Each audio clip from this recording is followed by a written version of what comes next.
ದೊಡ್ಡಣ್ಣವರ ಬಗ್ಗೆ ಬಂದಂಥ ಆಗತ ಸುದ್ದಿ ಏನಪ್ಪ ಇದು, ದೊಡ್ಡಣ್ಣವರು ಇನ್ನಿಲ್ಲ ಅಂತೇಳಿ ಪೋಸ್ಟರ್ಗಳನ್ನು ಬಂದಿರೋಂಥದ್ದು.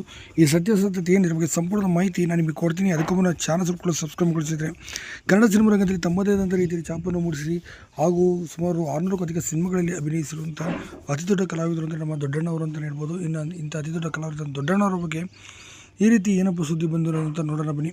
ಹೌದು, ಕೆಲವು ಕಿಡಿಗೇಡಿಗಳು ಏನು ಮಾಡಿದ್ದಾರೆ ಅಂತಂದರೆ ಸೋಷಿಯಲ್ ಮೀಡಿಯಾದಲ್ಲಿ ದೊಡ್ಡಣ್ಣವರು ಇನ್ನಿಲ್ಲ ಅಂತೇಳಿ ಸುಳ್ಳು ಪೋಸ್ಟನ್ನು ಹಾಕಿದ್ದಾರೆ. ಸದ್ಯ ಇದ್ರ ಬಗ್ಗೆ ದೊಡ್ಡಣ್ಣವರು ಕೂಡ ಮಾತನಾಡಿದ್ದಾರೆ. ಸದ್ಯ ಮಾಧ್ಯಮದಲ್ಲಿ ಮಾತನಾಡಿ ದೊಡ್ಡಣ್ಣವರು ಈ ಥರದೊಂದು ಕೆಲವೊಂದು ರಾಕ್ಷಸರು ಇರ್ತಾರೆ, ನಾವು ಅಂಥವ್ರ ಮಧ್ಯೆ ನಾವು ಬದುಕಬೇಕಾಗಿರೋದು ಕೂಡ ಇರೋವಂಥದ್ದು. ಹಾಗೆ ಇವರಿಗೆ ಇಂಥದ್ರಲ್ಲಿ ಸುಳ್ಳು ಸುದ್ದಿ ಪ್ರಕಟ ಮಾಡೋದ್ರಲ್ಲಿ ಇರೋದೊಂದು ರೀತಿ ಖುಷಿ ಸಿಗುತ್ತೆ. ಅವರಂಥ ಸೈಕೋಗಳ ಥರ ಅವರು. ಸದ್ಯ ಇಷ್ಟಿಗೆ ಸುಮ್ಮನೆ ಕೋರೋದಿಲ್ಲ. ಇದಕ್ಕೆ ನಾನು ಸಂಬಂಧಪಟ್ಟಂಥ ನಾನು ದೂರನ್ನು ಈಗಾಗಲೇ ನಾನು ಕೊಟ್ಟಿದ್ದೇನೆ. ಇದಕ್ಕೆ ಅವರು ಕ್ರಮ ತೆಗೆದುಕೊಳ್ತಾರೆ ಎಂಬ ನಂಬಿಕೆಯನ್ನು ಕೂಡ ಅವರು ಹೇಳಿರುವಂಥದ್ದು.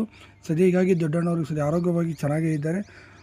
ಅವರಿಗೆ ಕಾಲಮೃತವಾಗಿ ಸದ್ಯ ವೀಲ್ ಚೇರ್ನಲ್ಲಿರೋದು ನಿಜ. ಆದರೆ ಈ ರೀತಿ ಸುಳ್ಳು ಸುದ್ದಿ